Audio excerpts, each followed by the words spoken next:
இப்படி ஒரு மண்ணியா? வெளிக்கதவை திறந்து கொண்டு யாரோ உள்ளே வரும் சத்தம் கேட்டது. ராகவன் இருக்கிறாரா என்ற குரலும் காதில் விழுந்தது. ஹால் பக்கம் போனேன். சுமார் 30 வயசு இருக்கலாம். ஆனால் இன்னும் மிக இளைஞராகவே காணப்பட்டார். தூய்மையான கதர் அணிந்திருந்தார். மிகவும் அடக்க ஒடுக்க இருக்கிறார். நீங்கள் யார் என்றேன். கோபாலன் வந்திருக்கிறதாக சொல்லுங்கள் என்றார் எங்கேயோ பார்த்து கொண்டு. சற்று உட்காருங்கள், ஸ்நானம் செய்து கொண்டிருக்கிறார், சீக்கிரம் வந்து விடுவார் என்று சொல்லிவிட்டு அண்ணாவிடம் தகவலை சொன்னேன். கோபாலனா? சற்று உட்கார சொல் சரோஜா, இதோ ஆயிற்று என்றார் அண்ணா உள்ளே இருந்து. ஹாலில் உட்கார்ந்து கொண்டு அங்கவஸ்திரத்தின் நுனியால் விசிறி கொண்டு இருந்தார் வந்தவர். நான் போய் ஹாலில் உள்ள விசிறியின் சுவிட்சை போட்டுவிட்டு காஃபி தயார் செய்ய போய்விட்டேன். ஜல பிரயாணியான அண்ணா கூட அன்றைக்கு சீக்கிரம் ஸ்நானத்தை முடித்து கொண்டு ஹால் பக்கம் போனது தெரிந்தது. பங்குனி பிறந்து விட்டால் அண்ணா நினைத்த போதெல்லாம் ஸ்நானம் செய்து கொண்டே இருப்பார். கோடை ஆரம்பித்து விட்டது என்பதற்கு எங்கள் வீட்டின் அதுதான் அடையாளம். யார் அது வந்திருக்கிறது என்றால் மன்னி. யாரோ புதிதாய் இருக்கிறது. ஆனால் அண்ணா அவசரப்படுகிறதை பார்த்தால் ரொம்ப சிநேகம் போல் தோன்றுகிறது. ஆஃபீஸ் மனுஷரா? ஆஃபீஸ் தோரணையாக தெரியவில்லை. பார்த்தால் காங்கிரஸ்காரர் வடக்கத்தியார் போல் இருக்கிறது. ஆனால் தமிழ்தான் நல்லா நம்ம தேசத்து தமிழ் என்றேன். அப்படியானால் கொஞ்சம் டிஃபனும் சேர்த்து பணிகிறது தானே என்றால் மன்னி சிரித்து கொண்டே. அவள் குழந்தையை கவனித்து கொண்டிருந்ததால் நானே சீக்கிரம் ஏதோ சிற்றுண்டியும் தயார் செய்தேன். என்றாலும் மன்னியை போல் அவ்வளவு செவ்வையாக டிஃபன் பண்ண வராது எனக்கு. இது நடந்து 1 மாதம் ஆகிவிட்டது. ஆனால் ஒன்று நன்றாக நினைவிருக்கிறது. நான் டிஃபன் கொண்டு போய் வைத்தபோது ஒரு க்ஷணம் கோபாலன் கண்களை உயர்த்தி என்னை பார்த்தார். அவர் முகத்தில் சற்றென்று ஏதோ மாறுதல் ஏற்பட்டது. சமாளித்து கொண்டார். இருந்தாலும் அந்த பார்வையின் அர்த்தம் என்ன என்பது எனக்கு அப்போது விளங்கவில்லை. ஏதோ புதிராக இருந்தது. இன்று அண்ணா மறுபடி அவர் பேச்சு எடுத்ததில்தான் தெரிந்து கொண்டேன். அன்றைக்கு கோபாலன் வந்திருந்தானே, நினைவிருக்கிறதா சரோஜா என்றார் ராத்திரி சாப்பிட உட்கார்ந்ததும். யார்? உங்கள் சகப்பாடி என்று சொன்னீர்களே அண்ணா, அவர்தாமே, நினைவிருக்கிறது. அவருக்கு என்ன என்றேன். ஆமாம், அன்று ஏன் அவரை சாப்பிட கூட்டிக் கொண்டு வரவில்லை என்றாள் மன்னி. அவருக்கும் சேர்த்து சமைத்து வைத்து காத்து கொண்டிருந்தேன். நான் தூங்கி போன பிறகுதான் வந்தீர்கள். அப்படியே ஒரு வார்த்தையும் சொல்லாமலா வந்தவரோடு பேசிக்கொண்டே போய்விடுவார்கள்? அது தப்புதான் காமோ. ஆனால் 5 நிமிஷத்தில் வந்துவிடலாம் என்று போனேன். நேரமாகிவிட்டது. அதுக்கப்புறம் 4-5 தடவை அவனை இங்கே அழைத்தேன். வாசல் வரையில் பேசிக்கொண்டே வருகிறான். உள்ள மாத்திரம் வராமல் ஏதோ சாக்கு சொல்லிவிட்டு போய்விடுகிறான். என்ன காரணம் என்று தெரியவில்லை. அவர் வீட்டுக்கு நீங்கள் போவதில்லை என்ற மனஸ்தாபமோ? அவர் எங்கே இருக்கிறார் என்று கேட்டால் மன்னி. அவனுக்கு வீடு என்று கிடையாது. தன்னுடைய பேங்கின் கிளை ஒன்றில் இந்த ஊரில் திறந்து வைத்தான். தலைமை காரியாலயத்தை விட சீக்கிரம் இது பிரபலமாக போகவே இங்கே தானே நேரில் அதை கவனித்து கொள்ள வந்திருக்கிறான். அவர் ஏன் இந்த ஊரில் இன்னும் குடுத்தன வைக்கவில்லையா என்றாள் மன்னி. அதை தான் சொல்ல வாயெடுத்தேன். அவன் சுத்த ஏகாங்கி. பாளையத்திலே அவனுக்கு கல்யாணம் ஆகியிருந்தது. ஆனால் காலேஜில் படித்த கடைசி வருஷம் அந்த பெண் செத்து போய்விட்டாள். அதுக்கப்புறம் அவனிடம் யாரும் கல்யாண பேச்சு எடுப்பதற்கு அவன் விடுகிறதில்லை. அவனை கட்டாயப்படுத்த அவன் வீட்டில் பெரியவர்களும் இல்லை, கிட்டின பந்தங்களும் இல்லை. நீங்கள் தான் ஏதோ தூரத்து உறவு என்கிறீர்களே, நீங்களாவது பிரயத்தனம் செய்து அந்த புண்ணியத்தை கட்டி கொள்ளக்கூடாதா? வாங்க வைத்துக்கிறார் என்கிறீர்கள். அவ்வளோ பணத்தையும் அவரே ஒண்டிய எப்படி செலவு பண்ணுவார்? பாவம் என்றால் மன்னி. மன்னி பேச ஆரம்பித்து விட்டால் நான் மத்தியில் வாய் திறப்பதில்லை. அவள் கேட்கும் கேள்விகளுக்கு பதில் சொல்ல அண்ணா திணறுவதை பார்த்து ஒவ்வொரு சமயம் எனக்கே சிரிப்பு வரும். நீ விளையாட்டுக்கு சொன்னாலும் காமு, வாஸ்துவம் என்னவோ அதுதான். ஆனால் கோபாலன் மற்றவர்களைப் போல் அல்ல. மக சங்கோதி. அனாவசியமாய் ஒருவரோடு பேச மாட்டான். 100 மணி அந்தரமாக ஒரு சிநேகிதத்தோடு பேசினாலும் அந்த சிநேகிதத்துடைய குடும்ப விஷயங்களை பற்றி பிரஸ்தாபிக்க மாட்டான். அவனையும் யாரும் எதுவும் கேட்க தயங்குவார்கள். அப்படி அழாத்தி சுபாவம். எப்பொழுது செத்துப்போன பொண்டாட்டிக்கு இன்னமும் துக்கம் கொண்டாடுகிற போல் இருக்கிறது. அவள் முகம் கூட அவருக்கு மறந்து போயிருக்குமே. அவன் துக்கம் ஒன்றும் கொண்டாடுவதாக தெரியவில்லை. ரொம்ப சிரிப்பும் குதூகலமும் நிறைந்த சுபமும் அவனுடையது. ஆனால் எல்லாருக்கும் அது தெரியாது. நெருங்கி பழகினால் பழகிற ஒவ்வொரு இடத்தில் அண்ணன் தம்பிகளை விட அந்யோன்யமாக இருப்பான். மிருதுவாக ஹாசியமாக அவன் பேசுகிறதே போதும். அழுக்காமல் கேட்டு ரசித்து கொண்டே இருக்கலாம். அப்படி ஓரிரண்டு குடும்பத்துக்கு மேல் யாரும் அவனை தெரிந்து கொண்டிருக்க மாட்டார்கள். அப்படி பழகும் வீடுகளில் எங்கேயும் அவருக்கு தகுந்த பெண் ஒருத்தி கூட கிடைக்கவில்லையா? அவருக்கு என்ன படித்த பெண்ணாக வேண்டுமா? அல்லது கர்நாடக மரப்பாச்சி தான் பிடிக்குமா? எப்படி இப்படி கேட்டுக்கொண்டே மன்னி என் பக்கம் திரும்பி பார்க்காமல் இருக்க விசேஷ முயற்சி செய்தது எனக்கு தெளிவாக தெரிந்தது. இருந்தாலும் அவள் ஜாடையாக சொன்னதை அண்ணா கவனிக்கவில்லை. கவனித்திருந்தால் அவர் ஏதாவது சொல்லியிருப்பார். இதற்குள் அவர் சாப்பாடு முடிந்துவிட்டது. எழுந்திருந்து கை அலம்பிக் கொண்டு வந்து மறுபடி உட்கார்ந்து கொண்டார். நாங்கள் சாப்பிடும்பொழுது அவரும் ஒவ்வொரு சமயம் இப்படி கூட இருப்பதுண்டு. குழந்தை தூங்கிக் கொண்டிருந்தது. கோபாலனுக்கு ஏதோ தனிப்போக்கு. எங்கள் 2 பேருக்கு வயசிலும் வித்தியாசம், படிப்பிலும் வித்தியாசம். என்னை விட 2-3 வயசு பெரியவன். ஹாஸ்டலில் சேர்ந்து இருந்ததால்தான் மற்ற பேரை விட என்னிடம் அவனுக்கு பழக்கம் ஜாஸ்தி. அவனுக்கு உயர்ந்த லட்சியங்கள் உண்டு. அந்த காலத்தில் இளையவனான எனக்கு அவனே ஒரு லட்சிய புருஷனாக கூட தோன்றினான். அவ்வளவு அபூர்வ குணம், காரியத்தில் தீரன். இருந்தாலும் இதயம் ஒரு பெண்ணுடைய இதயம் போல் இலகியது. 7-8 வருஷங்களுக்கு முன்பு அவனிடம் எனக்கு தோன்றிய மதிப்பு இன்று விலை அதிகரிக்கிறதே ஒழிய குறையவில்லை. அதெல்லாம் நான் கேட்கவில்லை.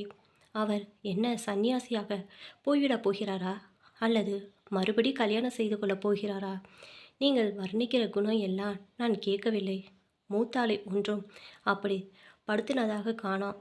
ஆகையினால் ராட்சச கணத்தில் சேரவில்லை. ஒன்று, குழந்தை இருக்கிறதோ? இல்லை. 2, வயசு 30க்குள் தான் அல்லவா? அடுத்த சமாச்சாரம் அவலட்சணம் அல்லவே. நான் அன்றைக்கு பார்க்கவில்லை. அதனால் தான் கேட்டேன். எல்லாவற்றுக்கும் மேல் பணம் இருக்கிறது. என்ன, இந்த ஆணைக்குள்ளாவது கல்யாணத்தை முடிக்கப் போறீங்களா இல்லையா? அண்ணாவிற்கு என்ன சொல்வதென்று தெரியவில்லை. இதோ பார்க்காமோ, இவனை உன் புள்ள மாதிரி நினைத்து கொண்டு சட்டம் போடுறாயே. எனக்கு அவ்வளோ பொறுப்பு நான் ஏற்க முடியுமா? அவனோடு எவ்வளோ ஜாக்கிரதையாக பழகிறேன் தெரியுமா? ஒன்று, கவனிக்காத போல்தான் இருப்பான். கடைசியில் ஏதாவது அவன் மனசிற்கு விகல்பமாக படுகிறது என்று வைத்துக்கொள்வோம். அப்புறம் நம்மோடு பேச மாட்டான். நம் கண்ணில் கூட படமாட்டான். அவ்வளோ முரடு. ஆட்டி வைக்கிறதுக்கு ஓர் அகமுடையாள் வேணும். அப்பொழுது எல்லாம் பதமாய் போய்விடும். மன்னியின் வார்த்தைகள் ஆணித்தரமே தவிர அவள் பேசுகிறது குலைய குலைய இருக்கும். சம்மந்தம் இல்லாத சில்லறை விஷயங்களை பற்றி கூட பிரமாதமாக ஜோக்கடித்து கொண்டு போவதும், முக்கியமான சமாச்சாரங்களை ஏதோ சர்வசாதாரணமாக பைசல் செய்து விடுவதும் அவளுடைய ஹாஸ்யத்தின் சுபாவம். மேலாக கவனிப்பவர்களுக்கு அவள் ஹாஸ்யம் முதலில் பிடிபடாது. இந்த 3 வருடத்துக்குள் அண்ணாவின் தன்மையே மாறிப்போனதுக்கு மன்னிதான் காரணம். முன்பெல்லாம் அண்ணா அசாத்திய முன்கோபி. அம்மா கூட சமயத்தில் ஏதாவது அவனிடம் சொல்ல பயப்படுவாள். இப்போது மன்னியின் சிகிச்சை முறை அப்படியே பழித்துவிட்டது. ஆளை வேறு ஆக்கிவிட்டார். ஆனால் எல்லாருக்குமே அந்த மாதிரி மந்திரி கெடுத்து விடுகிறதா? நான் சரோஜாவை என்ன கேட்க வந்தேன் என்றால், அன்று நான் சாணம் செய்து கொண்டிருந்தேன் அல்லவா? நான் வருவதற்கு முன்னே என்ன நடந்தது? ஏன் அவன் மறுபடி நம்ம வீட்டுக்குள் நுழையாமல் ஏமாற்றுகிறான்? ஒன்றும் நடக்கவில்லை. வந்தவரை நான் உட்கார சொல்லிவிட்டு உள்ளே போய்விட்டேன். பிறகு டிஃபன் கொண்டு வைக்க வந்ததான். சற்றைகள்ல தான் நீங்கள் 2 பேருமே வெளியே புறப்பட்டு விட்டீர்களே அண்ணா என்றேன். அதெல்லாம் என்ன கேள்வி? இந்த வருஷம் நம் அகத்திலே கல்யாணமே கிடையாது. நான் கல்யாண சாப்பாடு சாப்பிட்டு எத்தனையோ நாளாயிற்று. அவர் வீட்டில் தான் பெரியவர்கள் இல்லை என்று சொல்லிவிட்டீர்கள். சாப்பாட்டு திட்டம், கல்யாண நிர்வாகம் என்னுடையதாக இருக்கட்டும். ஏன் முழுவதுமே வேண்டுமானாலும் என்னிடம் ஒப்படைத்து விட சொல்லுங்கள். எப்படி நடத்துகிறேன் பாருங்கள். உன்னோடு பேச என்னால் ஆகாது காமோ. கோபாலனை பார்த்தால் காணாமல் போனது எதையோ தேடுகின்றவள் போல் ஒவ்வொரு சமயம் எனக்கு தோன்றும். கேவலம் அழகையோ படிப்பையோ கண்டு மயங்கி போறவன் அல்லன் அவன். அவனை திருப்தி செய்வது கஷ்டம். நீ என்ன என்றால் முகூர்த்தம் வைத்தான் போல் சமையல்காரை பிடித்து நாளைக்கே அட்வான்ஸ் கொடுப்பதை பற்றி பேசுகிறாய். அவன் இஷ்டப்பட்டிருந்தால் எப்பொழுதோ கல்யாணம் ஆகியிருக்கும். எங்கள் சாப்பாடு முடிந்து ஹால் பக்கம் வந்தோம். அண்ணா சீக்கிரம் படுத்துக்கொள்ள போய்விடுவார். அதற்குள் பேச்சு சுவாரஸ்யத்தினால் நாங்களும் ஹாலில் வந்து உட்கார்ந்து கொண்டோம். சில்லறை காரியங்களை அப்புறம் செய்து கொண்டால் போகிறது. உங்களுக்கு என்ன ஆனாலும் கல் நெஞ்சு உடனொத்தோர் கிளப்பு சமையலோ சமையல்காரன் சமையலோ சாப்பிட்டு கொண்டு அவஸ்தைப்படுகிறாள். நீங்கள் மாத்திரம் ஹாயாக அகத்தில் சப்பு கொட்டி கொண்டு சாப்பிட்டு வந்தால் போதுமா? நல்லா சிநேகம் வேண்டியிருக்கிறது. நாளை புதன்கிழமை ஸ்ரீராம் நவமி. அவரை இங்கே எப்படியாவது சாப்பிட அழைத்து கொண்டு வர வேண்டியது உங்கள் பொறுப்பு. அப்புறம் நான் பார்த்து கொள்கிறேன். என்ன நினைவு இருக்குமா? இன்று ஸ்ரீராம நவமி. மணி 10 மணி மட்டும் சமையலறை விட்டு வெளியில் வரவே இல்லை. நான் சிற்றாளாக சுற்று காரியமெல்லாம் பார்த்து வந்தேன். மணி 11 அடித்தது. எல்லாம் திருத்தமாக ஏற்பாடு செய்தாயிட்டு. கடைசி வரையில் அவர் வருவார் என்று நம்பிக்கை இல்லாதால் அண்ணா அவரை அழைத்து வர பாங்கிற்கே போனார். பாங்கி மாடியிலே அவர் ஜாகையாம். 2 பேரும் அதோ வந்துவிட்டார்கள். ஹாலில் வந்து உட்கார்ந்ததும் நான் போனேன். இல போட்டாயிட்டே என்றேன். சரி என்றார் அண்ணா. கோபாலன் ஒன்றுமே பேசவில்லை. என் பக்கம் திரும்பவும் இல்லை. போவோமே என்று சொல்லி அண்ணா அவருக்கு கால் எழும்ப ஜலம் கொடுத்து உள்ளே அழைத்து வந்தார். பூஜை முன்பே ஆகிவிட்டது. இலையில் அவர்கள் உட்கார்ந்ததும் மன்னி பாயாசம் எடுத்து கொண்டு வந்தாள். நான் அசப்பில் அவரை கவனிக்க முடிந்தது. திடுக்கிட்டோர் போல் ஒரு தரம் அவளை பார்த்தார். அவ்வளோதான். அண்ணாவும் அப்பொழுது அவர் பக்கம் திரும்பி இங்கிலீஷில் அவளை முதலில் அறிமுகம் செய்து வைத்தார். இதுதான் மிஸ்ஸஸ் ராகவன் கோபு.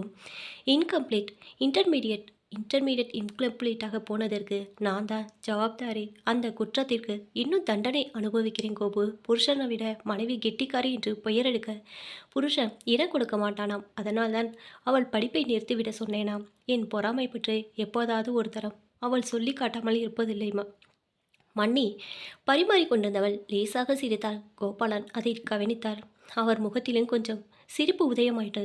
ஆனால் அதே சனம் அவர் என் பக்கம் திரும்பினால் போர் இருந்தது. மோர்க்குளமுடன் நான் வந்து கொண்டிருந்தேன். அவர் தலை நிமிரவில்லை. ஆனால் புருவத்தை சுளித்து கொண்டிருந்தால் முன்மாதிரியே ஏதோ சந்தேகம், வேதனை, ஆச்சரியம் எல்லாம் கலந்த பாவனை முகத்தில் தோன்றியது. முகமும் சிவந்தது. அடுத்த சனம் எப்போதும் போல் ஆகிவிட்டது. அடுத்தாற் போல் அண்ணா என்னை பற்றி பேச்செடுத்தாள். ஏனோ நம்முள் தீவிர தேசியவாதிகள் கூட சில சமயம் ஒருவரை ஒருவர் அறிமுகம் செய்து வைக்க இங்கிலீஷ் தான் உபயோகிக்கிறார்கள். அறிமுகம் செய்வதற்கு தகுந்த வார்த்தைகள் தமிழில் இல்லையா? ஆனால் இந்த தடவை அண்ணா சகஜமான தமிழில் பேசினார். நான் கட்டி கொண்டிருந்த கதர் புடவைக்கு இங்கிலீஷ் பொருத்தமில்லை என்று அவர் மனசில் பட்டதோ என்னவோ. கோபு, இவளைதான் முன்பே பார்த்துருக்கையே, என் தங்கை சரோஜா. பார்த்தா சுத்த நாட்டுப்புறமா இல்லை, நிரசர குசி என்றால் இவளுக்கு தான் தகும். ஒரு வார்த்தை அனாவசியமாக பேச மாட்டாள். ஆனால் BA ஆனர்ஸ், அதிலேயும் லிட்ரேச்சர் பரீட்சை எழுதி முடித்ததும் நேராக எங்களுக்கு ஒத்தாசைக்கு வர வேணும் என்று இங்கே வந்திருந்தாள். ரிசல்ட் வருவரையிலாது இங்கே தான் இருப்பாள். அப்புறம் அவள் நினைக்கிறபடி ஃபர்ஸ்ட் கிளாஸ் வந்துவிட்டாள். ஏது இப்போது பேசும் ஓரிரண்டு வார்த்தை கூட நம்மோடு பேசுவாளா மாட்டாளோ? வீட்டில் காமுவுக்கும் எனக்கும் வருகிற சண்டைக்கெல்லாம் இவள்தான் காரணம். அவ்வளோ திரிசமம். அண்ணா இத்தனை நேரம் அடக்கி வைத்திருந்த சிரிப்பை இப்பொழுது அடக்க முடியவில்லை. கடகடவென்று சிரித்தாள். கோபாலனும் அதை கலந்து கொள்வார் என்றுதான் அண்ணா எதிர்பார்த்தாள். கோபாலன் ஏதோ பேச வாயெடுத்தாள். ஒன்றும் பேசாமலே இருந்துவிட்டாள். அவர்கள் சாப்பிட்டு ஹாலிற்கு போன பிறகு, அதாவது நாங்கள் சாப்பிட்டு கொண்டிருந்த போது முதன் கோபாலனுடைய கலகலப்பான குரல் எங்கள் காதில் விழுந்தது. அப்படியா, எனக்கு தெரியாது என்றார். பிறகு இருவரும் வெகு சகஜமாக பேசிக் கொண்டிருந்தார்கள். புறப்படும் பொழுது கூட கோபாலன் உள்ளே வந்து எங்களிடம் சொல்லி கொண்டு போனார். ஆளே இப்பொழுது வேறு என்று தோன்றியது. முகத்தில் அவ்வளவு பிரகாசம். இன்று ரிசல்ட் வந்தது. சிநேகிதர்கள் கடிதங்கள் கூட, எங்கிருந்தும் வாழ்த்துக்கள். சாயந்தரமாக கோபாலன் வந்தார். அவர் இப்போது தினம் வருகிறார். அவர் வந்ததும் ராஜுவை கையில் எடுத்துக்கொள்வார். ராஜுவின் வாயிலிருந்து புதிதான அர்த்தமில்லாத டோனிகளை கிளம்பும். அதற்கெல்லாம் அவர் தூண்டுதல் தான் முக்கியமான காரணம். அவர் குரல் கேட்டுவிட்டால் போதும், மண்ணை மடியில் கூட தரிக்க மாட்டான். கையை காலை உதித்து கொண்டு பசிகளைப் போல ஏதோ கத்துவான். குழந்தையின் மழலைக்கு ஒத்து அவர் பேசுவது கேட்க ஆனந்தமாயிருக்கும். நித்தியம் அஸ்தமான நேரம் வரை 1/2 மைல் 1 மைல் சாலையோடு வெளியே எங்களை உலாவ அழைத்து செல்வார். குழந்தை அவர் கையில் இருக்கும்போது ஏதாவது பேசிக்கொண்டே மெல்ல போய் வருவோம். எங்களை தவிர மற்ற எல்லாவற்றை பற்றி பேசிக்கொள்வோம். இன்று மண்ணை கூட வர சௌரியப்படவில்லை. எனக்கு வீட்டில் இருப்பு கொள்ளாதால் வெளியில் அவருடன் புறப்பட்டேன். கால் போன வழியே வெகு தூரம் போனோம். தாழ்ந்த மிருதுவான குரலில் அவர் பேசிக்கொண்டே வந்தார். அவளையும் நான் அமுதமாக பருகினேன்.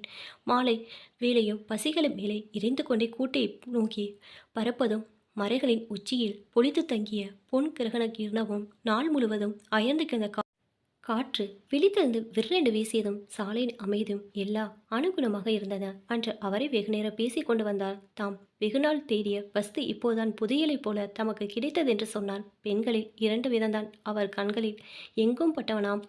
தலையை குனிந்து கொண்டு கால் கட்டவிரலை கவனித்து கொண்டே போகின்றவர் ஒரு தினுசு. இவர்கள் கண்கள் மாத்திரம் எல்லாவற்றையும் கிரகித்து கொண்டுதான் வரும். தனிமையில் அல்லது மற்ற பெண்களோடு பேசுவதற்கு நகை புடவை முதலிய 4-5 விஷயங்களை தவிர வேறொன்று இவர்களுக்கு தெரியாது. மற்றொரு வகை அறகுறை படிப்பாம். யாரையும் வெறிச்சென்றும் கூசாமல் பார்ப்பு. தெரிந்த இங்கிலீஷ் எல்லாம் கொட்டி வலிய எந்த சம்பாஷணையும் கலந்து கொள்வது. இதுதான் இவர்கள் அடையாளமாம். வாழ்க்கையின் அடிப்படையான ஆத்ம உணர்ச்சி முதலியவர்களின் நவநாகரிக வாழ்க்கை இடம்பெறவில்லையாம். படிப்பு அதோடு அமெரிக்கை அடக்கம் இவற்றை தான் அவர் இத்தனை நாள் தேடிக்கொண்டானாம்.